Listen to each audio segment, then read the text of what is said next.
Powerful armed group Hezbollah exchanged artillery and rocket fire on Sunday, following the deadliest attack in years by Palestinian gunmen on Israel.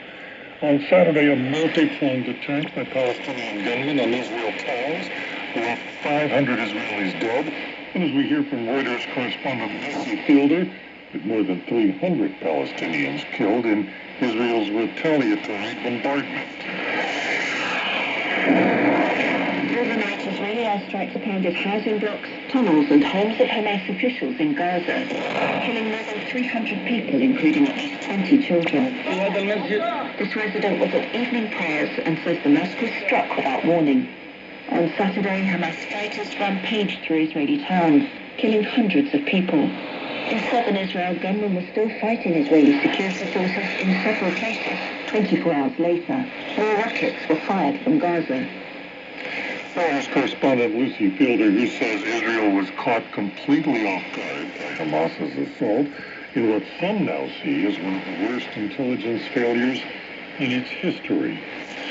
A Taliban government spokesperson says the earthquakes that struck western Afghanistan have killed at least 2,000 people. Here's AP reporter Charles de Ledesma. The figures couldn't be independently verified, but if correct, the toll eclipsed the one that hit eastern Afghanistan in June 2022, striking a rugged mountainous area and killing at least 1,000 people.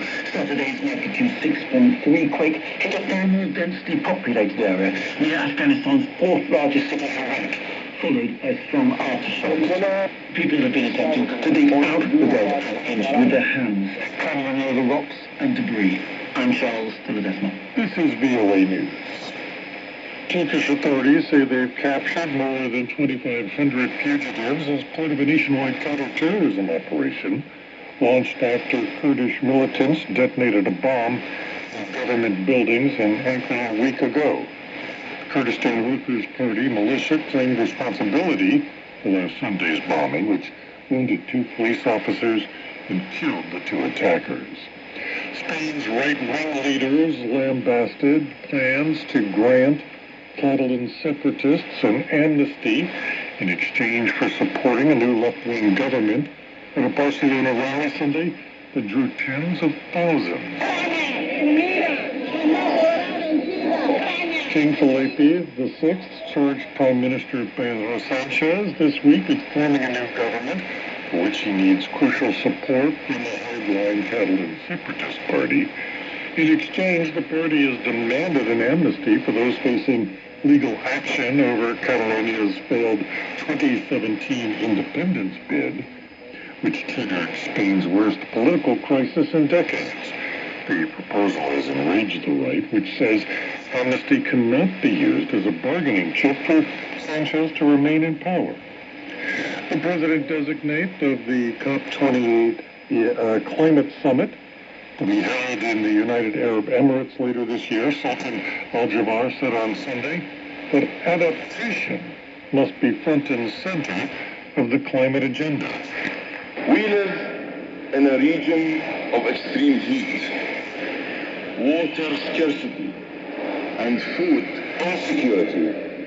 We are also suffering harsh climate impacts, from droughts to the devastating floods of Denmark. He's speaking at the MENA Climate Week in the Saudi capital of Riyadh, saying that donors must double adaptation finance and replenish the Green Climate Fund. Kenya's Kelvin Kipton set a world record to win Chicago's marathon men's title in an unofficial time of 2 hours and 35 seconds.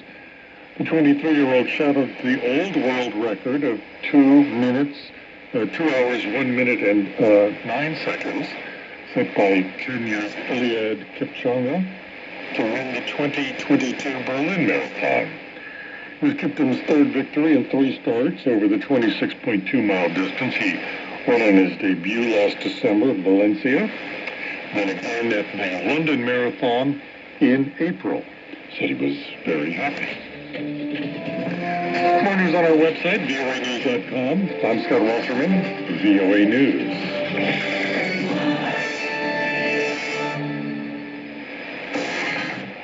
This is Music Time in Africa. I'm Heather Messel, broadcasting from the Voice of America in Washington.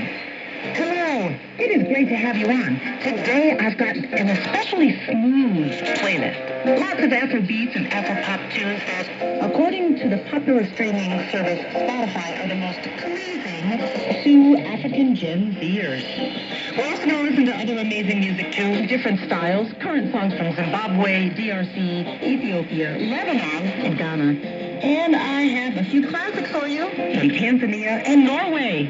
Now, for Music Talk, I have Namdi Mawita, a veteran radio host and promoter from Los Angeles, California, and Ewarama Ato, a popular radio personality in Tamale, Ghana. Both speak to me via WhatsApp about different topics. Namdi, from the recent inclusion of African music as a Grammy Award category, and Ewarama about what the music scene is like currently in Northern Ghana. So that's it. That's the show. Now, sit back, relax, and enjoy. I'm starting us out with a string of Gen Z vibe tunes.